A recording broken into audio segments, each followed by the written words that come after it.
미국 뉴욕에 있는 유대인 명문 종합대학인 예시바 대학교입니다.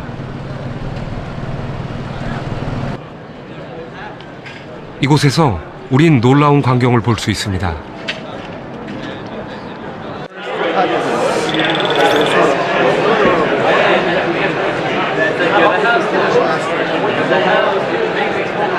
시끄러운 소리로 가득 찬 이 넓은 공간은 다름 아닌 도서관입니다. 학생들은 책을 펴놓고 큰 소리로 떠들고 있습니다. 언뜻 보면 상대에게 화가 나서 따지는 것처럼 보이는데요. So we are talking about Friday. I think so. Fine. So we're talking about Friday. Let's just try to run out of possibilities. We're running out of possibilities. What are we gonna do? Literally, what are you doing? What? What are we doing? We're studying. Tell me. You don't seem studying. You're just arguing. Yeah. So the way that it works is it's a unique learning style. Basically, the way it works is you learn in pairs called chabrusas.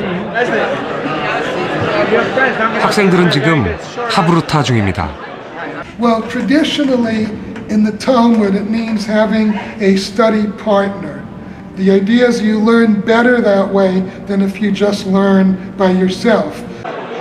하브루타는 말하는 공부법입니다. I mean, it's true for everything. That speaking out an idea makes it clear for you. Also helps you remember what you're learning. Just teaching it over to someone else. For sure, it's radically different. There's a saying that goes, if you can't, some of us, are, as a favorite is, if you can't say it, you don't know it. If you, a lot of times, you think you know something you think makes sense, then you say it out, it sounds ridiculous, or you say it and you're. 유대인은 세계 인구의 0.2%밖에 되지 않습니다. 하지만 역대 노벨상 수상자 중 22%가 유대인이죠.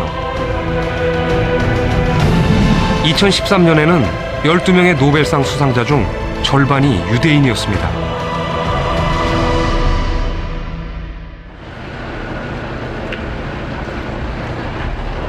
유대인이 금융, 경제, 법률 등 모든 분야에서 성공하는 비결. 그 속에 하브루타가 있습니다. 유대인은 탈무드를 소리내 읽는 것으로 공부를 시작합니다. 뉴욕에 있는 유대인 예배당. 토요일 저녁이면 아이들 말소리로 혼이 나갈 만큼 소란스럽죠.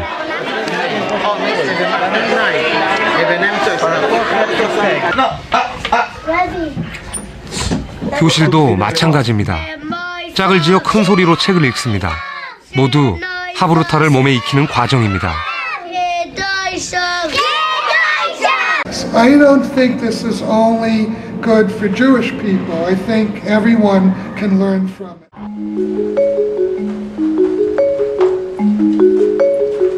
우리도 잠깐 공부를 해볼까요? 도서관 모양의 조용한 공부방입니다. 한 사람씩 칸막이로 나뉘어져 있죠. 지금부터 8명의 대학생들은 서양사의 한 부분을 공부하게 됩니다. 3시간 뒤 시험을 보기로 했습니다. 학교 시험도 아닌데 꼼짝 않고 열심히 공부하네요. 이렇게 열심히 해요? 시험 본다고 해서 옛날부터 시험 보면 막 연도 나오고 무슨 국가 이름 나오고 그런 것들 많이 나오잖아요. 일단 그런 것도 위주로 하고 있어요. 초반에는 형광펜으로, 그러니까 눈에 들어오는 문장 같은 거 형광펜으로 쳐서 먼저 한 번씩 다 읽고요. 그 형광펜 친 거를 쓰면서 노트 정리식으로 공부하고 있어요. 그런데 같은 시간 아래층에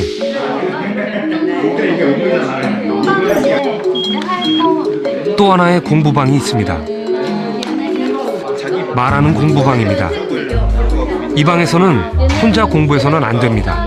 서로 묻고 설명하며 공부해야만 하죠. 다들 혼자가 익숙할 텐데 시끄러워 공부가 되기나 할까 걱정입니다. 결국에 이 식민지들까지 다 이어서 하나의 큰 제국으로 같은 그래도 공부가 재미있어 보입니다. 하는 줄을 많이 치시거나 그러시진 않으셨네요. 이거 진짜 기억하고 보지 않고 말해야 된다고 염두에 두고 보니까 좀 더 이 기억을 주입시킬 때부터 좀 짜임새를 내가 먼저 구축하려고 노력을 하게 된 것 같아요.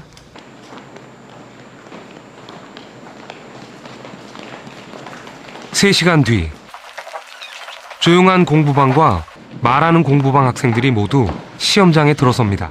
시험을 시작을 하겠습니다. 네, 문제지 펼치고 시험 문제 풀어주세요.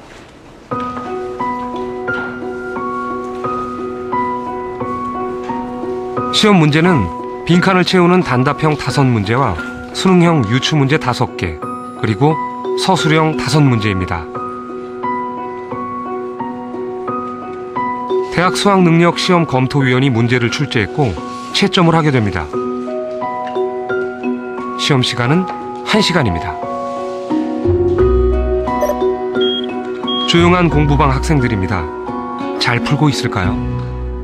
막상 시험지를 받고 시험 문제를 풀려고 하니까 딱 그 중요한 부분에서 생각이 안 나고 막상 시험지를 보니까 잘 안 되더라고요. 이쪽은 말하는 공부방 학생들입니다. 어디가 시험을 더 잘 봤을 것 같아요? 확실히 여기가 더 잘 봤을 것 같은데요. 자기가 아는 게 모르는 게 나오니까 아는 거는 제끼고 모르는 것부터 먼저 공부할 수 있는 그렇게 되거든요. 내가 설명해 줄 때 내가 잘 모르는 부분을 스스로 캐치할 수 있다는 거. 오늘 배운 부분만큼은 좀 그래도 많이 기억에 남겠죠. 달랐던 것은 3시간의 공부법. 정말 말하는 공부방이 시험을 더 잘 봤을까요?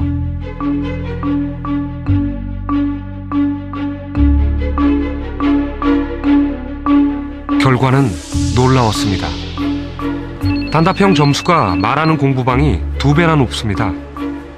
수능형 문제도 더 높은 점수를 받았고 서술형 역시 말하는 공부방이 2배 가까운 점수입니다. 말하는 공부법엔 어떤 비밀이 숨어 있을까요?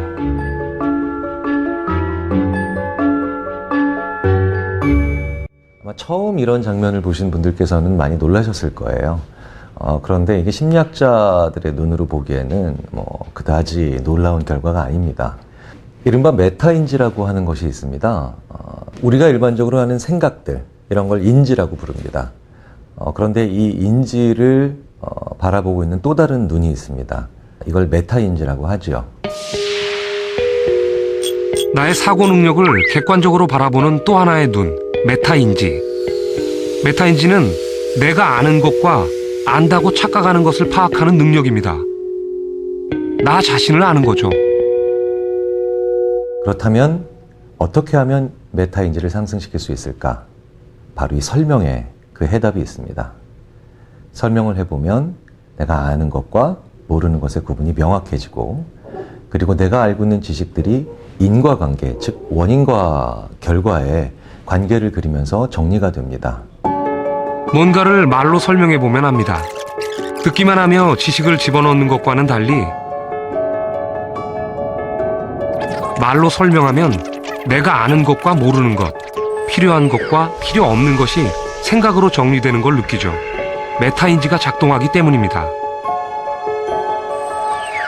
보시죠. 이 학습 피라미드는 공부를 한 다음 24시간 후에 남아있는 비율을 나타낸 것입니다. 듣는 공부는 5%가 남지만 말하는 공부는 90%가 남습니다.